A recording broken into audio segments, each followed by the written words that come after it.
நான் இன்றைக்கி தயிர் சாதம் செய்ய போகிறேன். இது வந்து என்னென்னா லஞ்சு வந்து குழந்தைங்களுக்கு கொடுக்கறதுக்காக ஒரு ஸ்பெஷலாக அவங்க லைக் பண்ணி சாப்பிட்ற மாதிரி இருக்கும். இப்போ எப்படி செய்கிறதுங்கிறத பார்க்கலாம். தயிர் சாதத்திற்கு தேவையான பொருட்கள் என்னென்னா அரிசி 150 கிராம்ஸ், அதுக்கப்புறம் பச்சை மிளகாய் வந்து ரெண்டோ, உங்களுக்கு எவ்வளோ காரம் தேவைப்பட்டுச்சுன்னா வேணால் சேர்த்துக்கோங்க. குட்டி குட்டியாக நான் வந்து அறுத்து வச்சுருக்கேன். பச்சை மிளகாய் 2, இஞ்சி இஞ்சி வந்து நல்லாயிருக்கும். இஞ்சி போட்டு தயிர் சாதத்துக்கு போட்டால் அது நல்லாயிருக்கும். இஞ்சி போடலாம், இல்லைனா நார்மல் இஞ்சி நம்மகிட்ட என்ன இருக்கோ அதுவும் யூஸ் பண்ணிக்கலாம். கருவேப்பிலை தாளிக்கிறதுக்கு, கடுகும் கருவேப்பிலையும் தாளிக்கிறதுக்கு, பெருங்காயம் கொஞ்சமாக, அப்புறம் மாதுளம்பழம் வந்து லாஸ்ட்டில் நம்ம ஆட் பண்ணிக்கலாம். அது ஒரு டேஸ்ட் இருக்கும் தயிர் சாதத்துக்கு. ஆயில், இதுதான் தேவையானது. இப்போ எப்படி செய்கிறதுங்கிறத பார்க்கலாம். வந்து நம்ம அரிசி போடுறோம் குக்கரில் தான் வைக்கிறோம். 150 கிராம்ஸ்னால் நம்ம வந்து 3 டம்ளர் தண்ணி ஊற்றுறது. ஆனால் இந்த தயிர் சாதத்தை பொறுத்த வரைக்கும் நம்ம 4 டம்ளர்ஸ்க்கு மேலே தேவைப்படும். நல்லா குழஞ்சி வரும். அப்போ தான்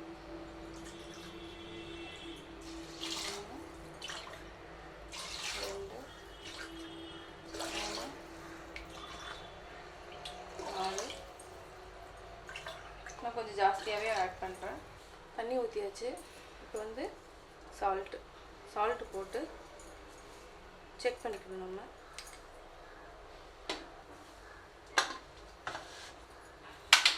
இப்போ ஆன் பண்ணிவிட்டு ஒரு 3 விசில்.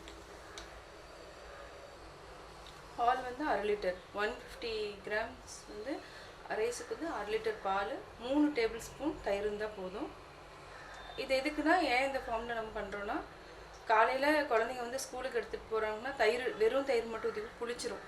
ஸோ அதனால் நம்ம மில்க்கு, தயிர் இது ரெண்டையும் ஆட் பண்ணுறப்பன்னு மத்தியானம் சாப்பிட்றப்போ குழந்தைகளுக்கு வந்து நல்லா ஃப்ரெஷ்ஷாக இருக்கும் தயிர் சாதம். அதுக்காக தான் இந்த மெத்தட் நம்ம ஃபாலோ பண்ணுறோம்.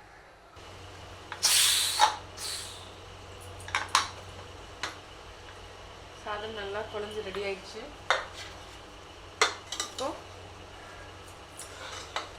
சாதம் நல்லா இந்த ஸ்டேஜில் இருக்கும். இதை வந்து நல்லா மசிச்சு விடணும்.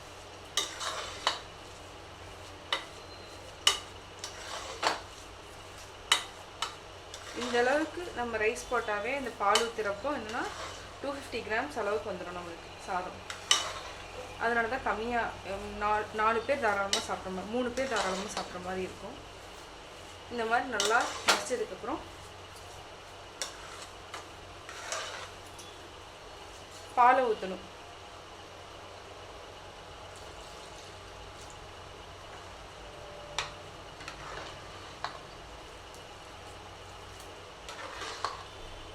இதெல்லாம் நம்ம எங்கேயாவது டூர் போகிறோம் அப்படின்னா இந்த மாதிரியெல்லாம் செஞ்சு எடுத்துகிட்டு போயிட்டோம்னா புளிக்காது, நல்லா ஃப்ரெஷ்ஷாக சாப்பிட்ற மாதிரி இருக்கும்.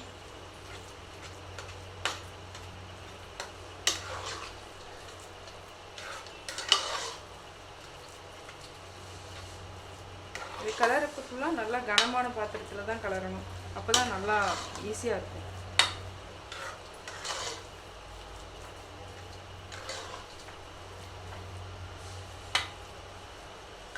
பால் எவ்வளோ ஊற்றினாலும் நல்லா இழுக்கும் இந்த சாதத்துக்கு. எவ்வளோ பால் ஊற்றணும் பாருங்கள், ஒன்று அப்படியே இதாக தான் இருக்கும்.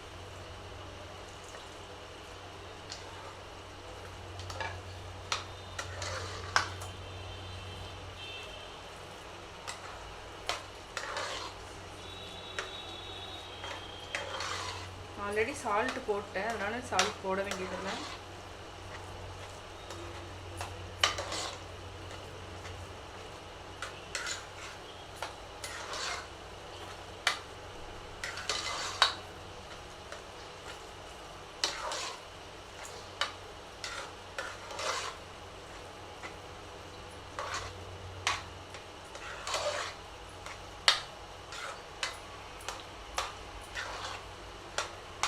இன்னும் ஊற்றுறோம்.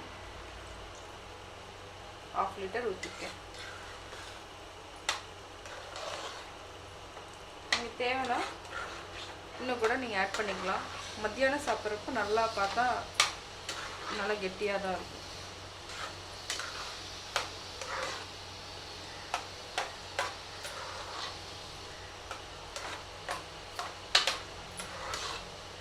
இது வந்து சூடாக நான் இப்போ பால் ஊற்றிருக்கேன், கொஞ்சம் ஆறணும். தயிர் ஊற்றுறது வந்து என்னென்னா லாஸ்ட்டில் தான் நீங்கள் ஊற்றணும்.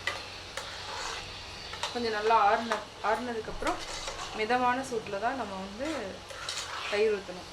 நார்மலாக எப்படி தயிர் போடுறோமோ, பாலை ஊற்றி தயிர் போடுறதுக்கு உர போடுறோமோ அது மாதிரி.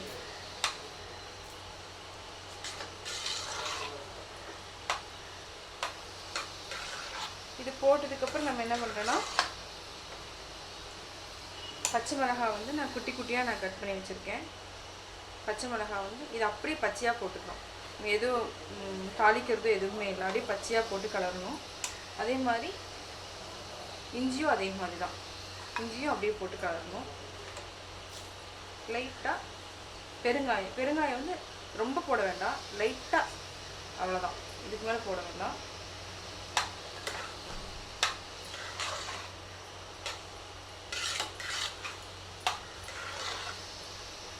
இதை வந்து நல்லா கலரி விட்டிங்கன்னா இந்த ஸ்மெல், இஞ்சி பச்சை மிளகாய் இந்த ஸ்மெல் எல்லாமே சூப்பராக இருக்கும் தயிர் சாதத்துக்கு.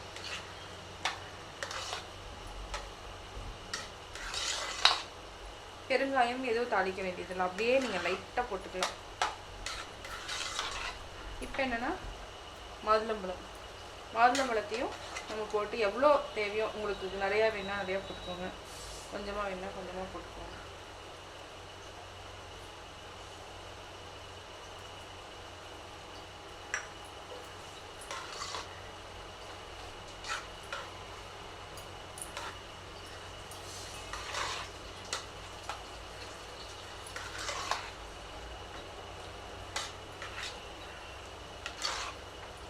அதுக்கப்புறம் ஒரு 5 to 10 minutes வந்து ஆற விட்டுருங்க. அதுக்கப்புறம் நம்ம தயிர் ஊற்றிக்கலாம். சூடாக இருக்கிறப்ப தயிர் ஊற்றக்கூடாது.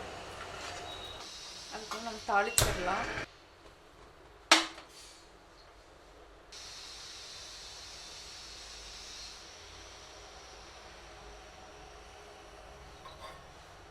என்ன 1 டேபிள் ஸ்பூன் இருந்தால் போதும், ரொம்பலாம் தேவையில்லை. எண்ணெய் காஞ்சிருச்சு, இப்போ கடுகு போடுறோம்.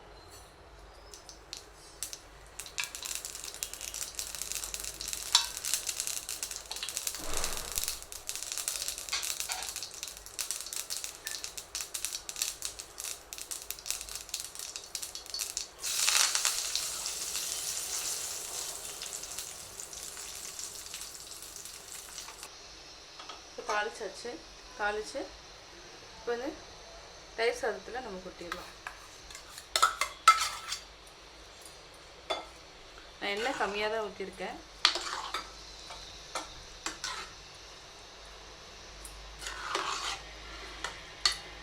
ஆல்மோஸ்ட் இது வந்து ஆறிடுச்சு. இப்போ வந்து என்னென்னா நம்ம லாஸ்ட்டில் தயிர் ஊற்றிக்கலாம். ஒரு 3 டேபிள் ஸ்பூன் தயிர் ஊற்றிடலாம்.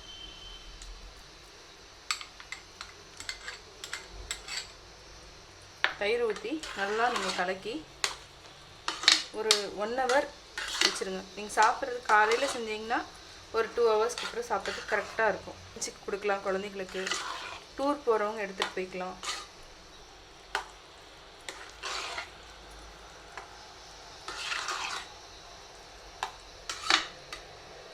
சுவையான தயிர் சாதம் வித் மாதுளம்பழம் ரெடி.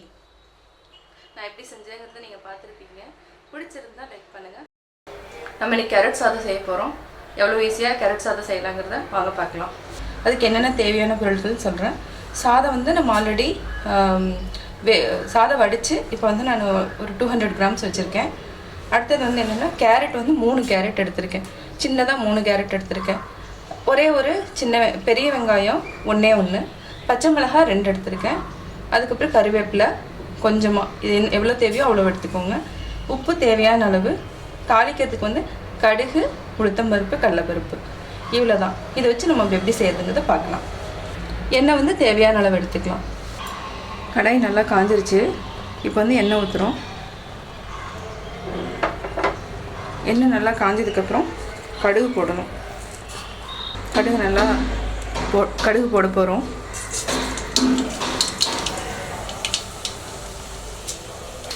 கடலைப்பருப்பு, உளுத்தம்பருப்பு. ஒரு சிலருக்கு வந்து அது பிடிக்கலன்னா நீங்கள் போடாமல் கூட விட்டுலாம். ஏன்னா அது நறுன்னு இருக்கிறதுனால பெரியவங்களாம் லைக் பண்ண மாட்டாங்க. நீங்கள் எவ்வளோ தேவையோ அவ்வளோ போட்டுக்கோங்க. சிம்மில் வச்சுக்கோங்க. சிம்மில் வச்சா தான், இல்லைனா டக்குன்னு வந்து இதாயிரும், ப்ரௌன் ஆயிரும். கடலைப்பருப்பு உளுத்தம் பருப்பு. அடுத்தது இந்த இதுலேயே வந்து கருவேப்பிலை போட்டுக்கலாம். பச்சை மிளகாய் நல்லா இதாயிரும். அதுக்கப்புறம் வெங்காயம் வந்து நல்லா நம்ம வதக்கணும். வெங்காயத்தை வெங்காயம் போட்டு நல்லா வதக்கியாச்சு. நல்லா ஃப்ரை ஆயிடுச்சு. இப்போ கேரட் போடுறோம். சாதம் ஜாஸ்தின்னா நீங்கள் கேரட் வந்து இன்னும் 2 கேரட் கூட ஆட் பண்ணிக்கலாம். எவ்வளோ தேவைன்னு பார்த்துக்கோங்க. கேரட் சாதம் வந்து ரொம்ப உடம்புக்கு நல்லது. கேரட் வந்து நல்லா ஃப்ரை பண்ணணும். இதெல்லாம் வந்து லஞ்சுக்கு அந்த மாதிரி கொடுத்து விடலாம் நம்ம குழந்தைங்களுக்கு கொடுக்குறப்போ நீங்கள் என்ன பண்ணுங்கன்னா கருவேப்பிலையும் பச்சை மிளகாயும் எடுத்துட்டு வெறும் அந்த கேரட் மட்டும் இருக்கிற மாதிரி பார்த்துக்கோங்க. பச்சை மிளகாலாம் குழந்தைங்க அப்படியே உரமாக ஒதுக்கிறதுக்கு நம்மளே எடுத்துகிட்டு நம்ம கொடுத்து விட்டுடலாம் குழந்தைங்களுக்கு. இப்போ வந்து எவ்வளோ தேவையோ அவ்வளோ சால்ட் போட்டுக்கலாம். சாதம் எவ்வளோன்னு பார்த்துக்கோங்க, அதுக்கு தகுந்த மாதிரி சால்ட். இதுக்கு வந்து மஞ்சத்தூள் எதுவுமே போட வேண்டியதில்லை. ஒன்லி கேரட் மட்டும் போட்டால் போதும். தேவைன்னா நீங்கள் முந்திரி கூட வறுத்து கூட போட்டுக்கலாம். கேரட் நல்லா வதங்கிட்டுருக்கு. இதுக்கு வந்து ரொம்ப நேரம் தேவையில்லை, ஒரு 5 மினிட்ஸ் இருந்தாவே போதும். கேரட் வந்து நல்லா தேவை, ஏன்னா அதை வந்து துருவி இருக்கிறதுனால சீக்கிரமாக வெந்துடும். நல்லா வெந்துடுச்சு. சிம்மில் வச்சுக்கோங்க. இதுக்கு முன்னாடி உப்பு வந்து எவ்வளோ இருக்குதுன்னு செக் பண்ணிக்கோங்க. தேவைன்னா நீங்கள் ஆட் பண்ணிக்கோங்க. நம்ம கிளறி விடலாம்.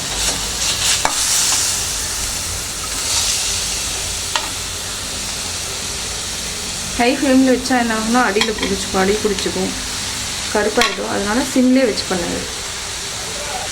கேரட் வந்து உடம்புக்கு நல்லது. குழந்தைங்களுக்கு வந்து கண் பார்வைக்கு வந்து ரொம்ப நல்லது.